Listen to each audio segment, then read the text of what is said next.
Hello and welcome to Arts and Entertainment. I'm Deborah Gilbert, your host, and as always, thanks so much for being here. I hope you enjoy the show. Well, we have a wonderful guest for you today. I called him a celebrity last time, and he liked that, so I'm calling him celebrity this time. I have the pleasure of having Scot Haney, a meteorologist from WFSB Channel 3, based in Rocky Hill, Connecticut, and he is my guest today. And Scot, welcome back. Good to see you, Deborah. How are you? It's good to see you too. Thanks so much for making the my trip pleasure. to be here. So good to see you. I like this in person. I know Zoom was an option, but I like to be close to the people that I'm talking to. So thank you for having me. I appreciate it. Well, it's nice that you made the trip to be here with us. Yeah, it's great. Thank you for that. How have you been? I'm okay, thanks. Good. And you're doing well, I think. I'm doing great. Yeah. Good. 26 years now at the station. So it's been a long ride, and I'm very happy, and hopefully there'll be many more years to come. We'll talk about that in a second, but let's talk about you first. Take us back into your background. Let us get to know you. Oh my goodness. Okay, I was born in the wagon of a traveling show. My mama, no, I'm just kidding. Do a little share there. I was born in Long Island, born and raised in Comac, Long Island, home of Rosie O'Donnell and Bob Costas. We both went to the same all three of us went to the same high school. Bob Costas was the class of 69. I was Rosie O'Donnell was the class of 80, and I was class of 82. They're both very wealthy, and I'm at Channel 3, which is fine. I love what I do. Yeah, I grew up in a house in Comac, Long Island, very small house. Had a kitchen, a living room, 3 bedrooms, and a hallway, 1 bathroom. And I had 2 older brothers and my mom and dad, and we all shared this small little house, probably about 1,000 square feet. And that's just the way I thought everybody grew up. And then I met some people in high school that had much bigger houses. And I was like, I want to have a big house like that. So I grew up in a fairly middle class income family and went to Comac High School South, graduated there, went to St. John's University, undergrad, studied business, had nothing to do with television or meteorology. And then I got out and I got a job. I worked in the supermarket. I don't know if you remember that. Yes, I do. I called yesterday. I got my pension. Oh, you did? I get a pension from the supermarket, which I think is amazing. It is? Yeah, I don't get to collect till I'm 65, so I got 5 more years to go. Okay. I just turned 60. Happy birthday. Thank you. March, the big 6-0. I just did 61 in April. Oh, good for you. So I beat you by a year. We're young spring chickens. Yes, we are. So yeah, so I worked in the supermarket my whole since I was 16 till I was about 28, and I was going to become a full-time employee there. And my mother was like, "You should try different things. You should, go out into the world and try different things." So I got a job at Saks Fifth Avenue in the executive training program there in retail, because everybody was like, you like retail, you like clothing, you like to shop, go into retail. So I did, and I got a job at Saks Fifth Avenue. And from there I became an assistant buyer. I didn't really like that so much. So then I became an actor, kind of like you. I got on One Life to Live a number of times as an extra, never made it to the big time. So I went back to retail, got a job at Brooks Brothers, figured if I gave retail another shot, maybe it would be something that I would like to do, and it wasn't. So I had a good friend and a boss and a mentor at Brooks Brothers, and she's like, "What do you want to do?" I said, "I want to really be in television," which was my dream all along.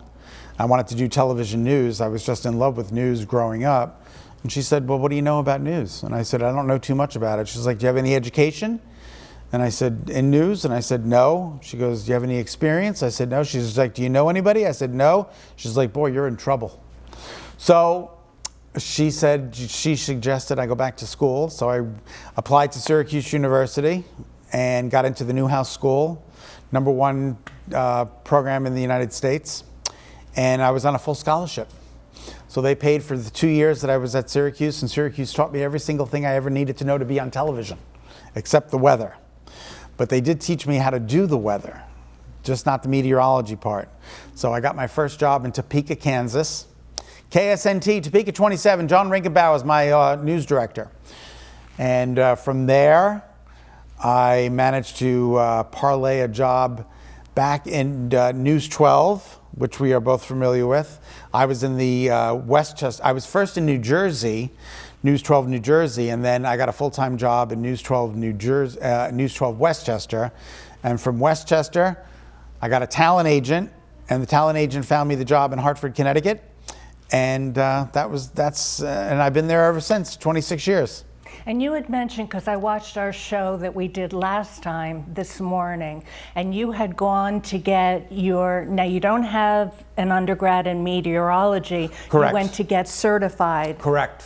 So then you were able to go and be a meteorologist. Correct. You have to take a certain amount of classes required by the American Meteorological Society.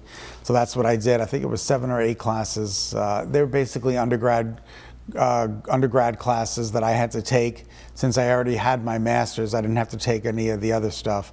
But it was seven classes concentrating in meteorology. Very difficult classes that it took me 5 years to do part-time. But I did it. With the help of my cousin, Bruce. Bruce, thank you. Bruce, thank you. Bruce, thank you.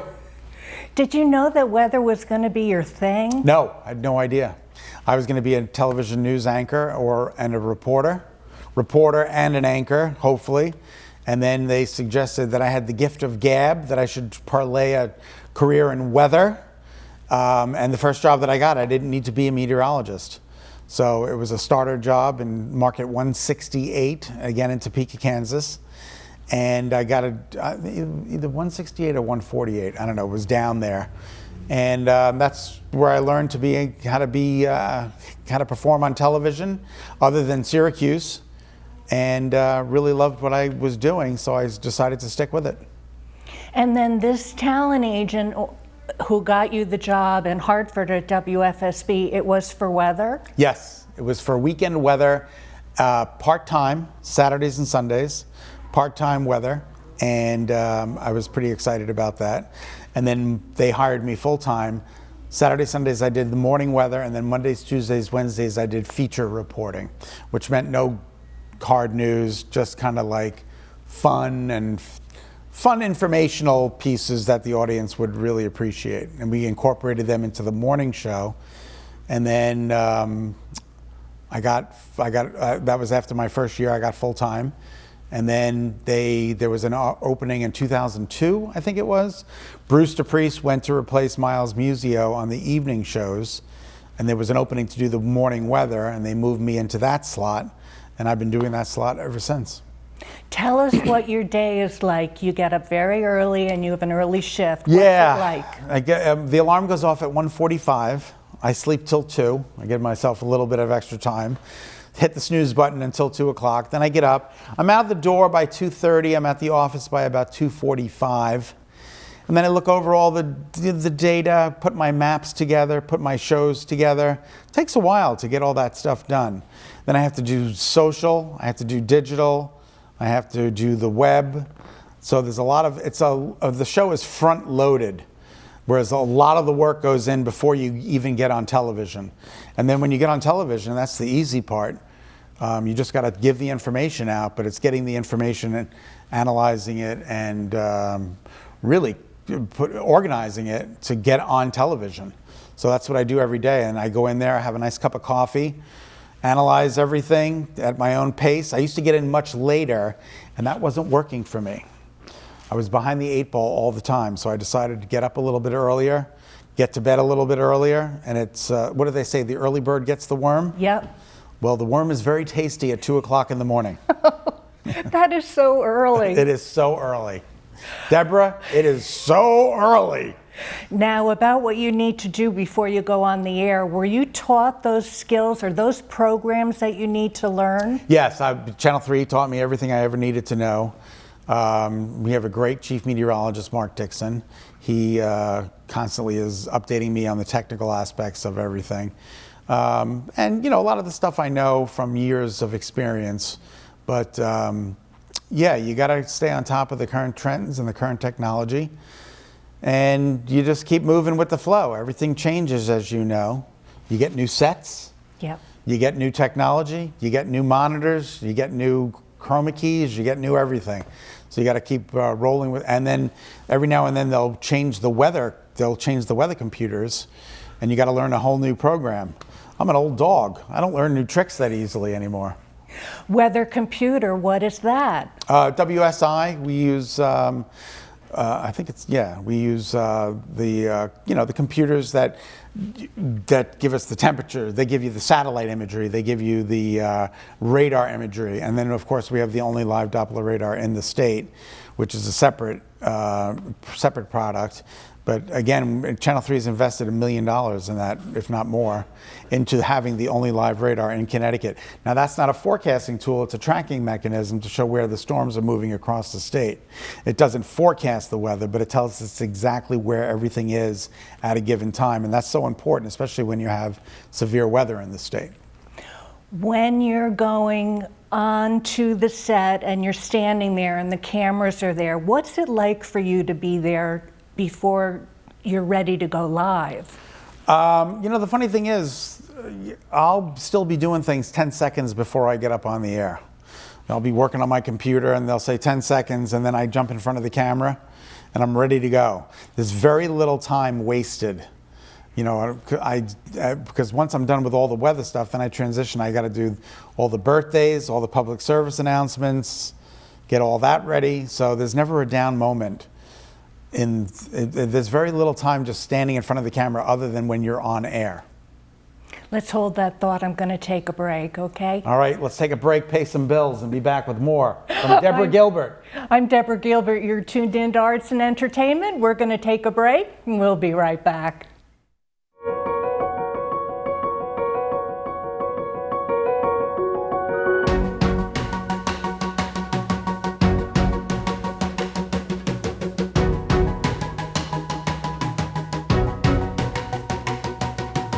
Come on in, come on in. Welcome to Sure Things. Welcome to this week's edition of the Pete Mazzetti Show. Hello and welcome to Arts and Entertainment.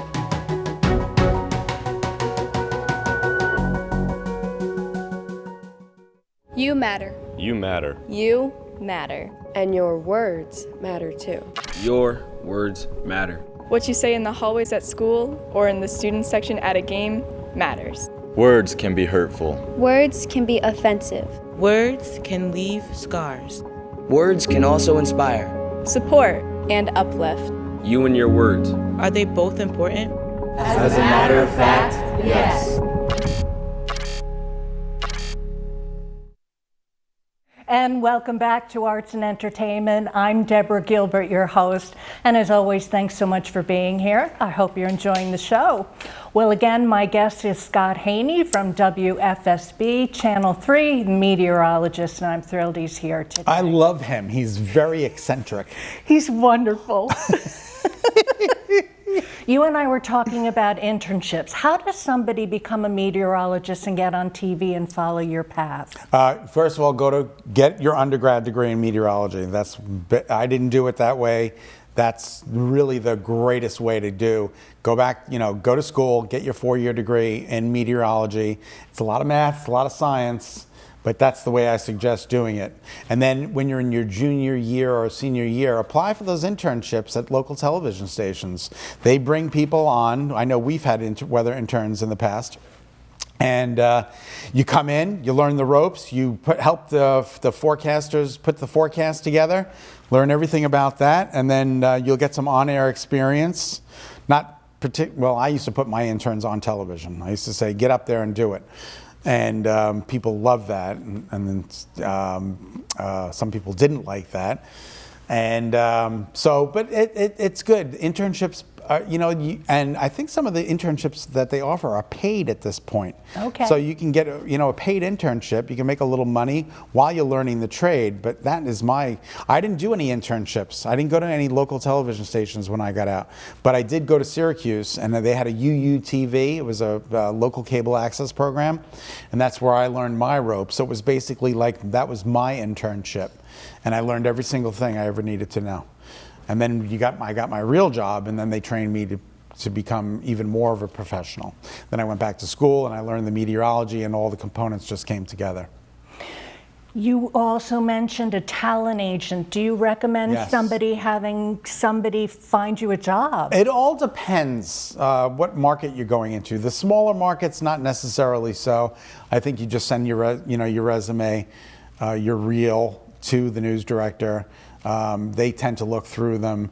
A lot less talent agents. The bigger markets you get into, Philadelphia, San Francisco, Chicago, LA, New York, even Connecticut. Some people come in with talent agents. So it is one way, but just know that you have to pay the talent agent a percentage of your salary. There you go. If they get that job. So my deal was 10% before taxes. So it was 10% off the top of my annual salary, went to my talent agent, and that was for 10 years. That's how long my contract was for. So I bought him a house. Oh my Kenny, goodness. Kenny, how's the house? You and I had discussed the last time that you were here that there's a business aspect behind you being on the air. You have a contract. Tell us what that's like. When you work in television, you specifically sign up for contracts. You know, you work under a contract like most and other professions they do as well. Our producers work under contracts, the talent works under contracts. So you can come in, like my contract when I first got to Channel 3 was 1 year. They said, you're either gonna make it or you're gonna break it. So luckily I made it, because when I got to Channel 3, there weren't a lot of viewers on the morning show on the weekends. And it was my job to get those viewers in. And then they extended my contract after a year. I signed a 3-year contract. And currently my contract is 5 years, but it's up. July 1 of 2025, my contract runs out. So hopefully I'll negotiate in good faith with my management, and there won't be any hiccups, and I'll get to continue for maybe, who knows, another 4 to 5 years. But, you know, and there's different people have different things in their contracts. But as long as I have longevity, that's all that matters to me. I'm going to be there and know that I've got a job for the next 5 years. That's really what matters to me. And viewers may have seen you on other programs. Tell us what else you do. Yeah, I have a little side hustle. I do commercials for certain clients in the market. Certain niches, Connecticut lighting, better built basements, advanced window systems, to Stefano Brothers concrete coating, and Middlebury furniture and design. So I'm just going to grab a little sip of water. So those are my side hustles, and they hire me. I represent them. I do commercials for them, and I get paid directly from them to me. So it's a contract that they sign with me. And then there is a part of the deal, though, that says they have to make a buy with Channel 3. So the commercials have to run on Channel 3. So therefore they get a percentage, they kind of get a percentage of the money with the buy from the client to the station, and then I get a percentage of the money for representing the company. I see. What about the other 2 talk shows that you're on at the station? Great Day at 9A, that's fairly new. It'll be, well, we're coming up on 2 years in September. So okay. Yeah, it's coming up, and that's kind of a show like this where we interview people, notable people within the community. We have different nonprofit charitable organizations on. We have different clients that come on the show. And then that's from 9 to 10. And then we have another show. I do that show with Nicole Nalepa from 9 to 10. That's live. And then from 10:15 to 11:15, I have another co-host, Kara Sunland, and we do Great Day at 3. Great Day Connecticut at 3. But it's taped from 10:15 to 11:15, and then it runs at 3 o'clock in the afternoon. And that's basically a little less newsy than the 9 o'clock show is. 9 o'clock has a little bit more news in it, a little bit more weather, whereas the 3 o'clock show is a little bit more entertainment and things like that. So that's a lot of work. The viewer may say, here's the meteorologist, but he's doing other shows. Is that normal to do both? I don't really know. The meteorologists tend to have more of a personality. So it lends well to other shows, and they've certainly recognized that I have a pretty okay personality. Yes, you at do. The station. So they've parlayed that into other venues, and hopefully we do good. Our ratings are pretty good, so they're happy with that, and I'm happy with the shows. How do you like working at FSB? Love it. It's the only station I've ever worked at for this. 26 years. Sure. Longevity. I love my news director. I love my general manager. I love the people that I work with. I got a great morning team now, Tracy McCain, Caitlin Nuclo, Caitlin Francis, and me. So we have a great morning show. And then Nicole Nalepa, I do Great Day at 9 a.m. with. Kara Sunland, I do Great Day at 3 with. All good friends inside and outside of the station. And that's the way it is. It's like my family. I go to work, but it's really like going to a family. And then I go home and I get ready for the next day. And people are always like, "You gonna retire soon?" I'm like, "Why would I retire? It's like retiring from my family. I don't intend to do that anytime soon. If you love what you do, why stop doing it?" What's your day like? You got up, you're at the station, you're doing shows. Do you have an afternoon or an evening to yourself? Sometimes. Sometimes I come and do shows with wonderful people like you. I go to visit schools. I go to adult care centers. I go to senior centers and speak to the elderly population here in the state. They're wonderful. I love them. And I'm going to be there sooner than I know it. So I better be good to them because it's coming up. It's creeping up on me, Deborah. So I do a lot of public appearances. On the weekends, I'll do events sometimes for charities. I'll MC the events and things like that. But typically I'm in bed by 6:30, and then I get up around 1:45, 2 o'clock. But I go to bed early. There's probably viewers that are out there saying, "I'm a meteorologist, I'd like to do what you do. How do I be able to apply to be able to submit myself? I've got credentials, what do I do now?" Put together a resume tape, the best that you can. I'm not quite sure how one would go about that. Maybe they can even access a local television station like this, where they could come in and have a chroma key and practice and put together a reel, and then send that reel to the news directors within the market. I would start off small. You're not going to, Connecticut's market 32 or 33 in the United States. That's a pretty good sized market. So you don't just come out of nowhere and get put on television. You got to start at a smaller station. Means that you may have to travel to get to that, Sure. take that job, and then hopefully one day that'll parlay into something that's closer to home that you really can enjoy. Do you know who's watching you? Big Brother.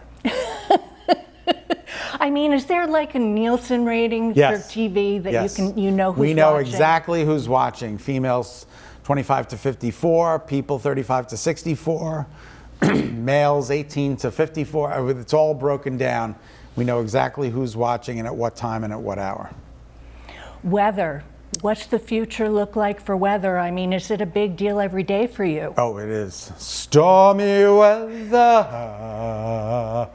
There's no sun up in the sky. I had no idea you were gonna entertain us so much. Of course, I have to. The weather's always changing and evolving, so it's getting a little bit more rough lately. We've had a lot of severe weather, as opposed to when I first got to the station. A lot of people say that the weather is changing, and we have to keep evolving at the station to stay on top of the weather situation. So it's changed. We change with it, and we hope to bring you the latest information as it comes in. Do you find that you have a lot of technology that's changing a lot of the time, or are you? No, not a lot of the time. It changes every 2 years, 3 years. I don't know if you would consider that. It advances itself? Yeah, it advances itself. Things become a little bit more automated. I mean, back in the day, back in the 50s and 60s, they were using magic markers and whiteboards. We don't do that at all today. When I first got into weather, it was die-fax printers were printing the maps, and we'd have to rip them off the printer and analyze the maps. That's all computerized now. Everything is done on the computers. And what I can see at the television station, the models, you can basically see at home. You just have to go to the right websites and you can analyze the weather. I don't know necessarily if you know what you're looking at, but at least you could notice where the models are coming from, the European, the GFS, which is the American model. All that stuff is pretty accessible to the public. We are starting to run out of time. Oh no, Deborah! How does that happen? I need another hour. I don't know what to do anymore. Any closing thoughts for the viewer? Stay happy, stay healthy, stay safe. It's a wild world we're living in, And, you know, just stick to your gut and live the life that you want to live. I hope that your future continues to be bright. Thank you, me too. Is that a weather metaphor? It is now. It is now. Thanks for coming. I Deborah, appreciate it's always it. a pleasure. Good to see you. Well, I'm Deborah Gilbert, and you've been tuned in to Arts and Entertainment. In case you need to reach me, I'm at artsandentertainment@mail.com. Well, I hope you have a super day today. Thank you so much for tuning in. I'll see you next time.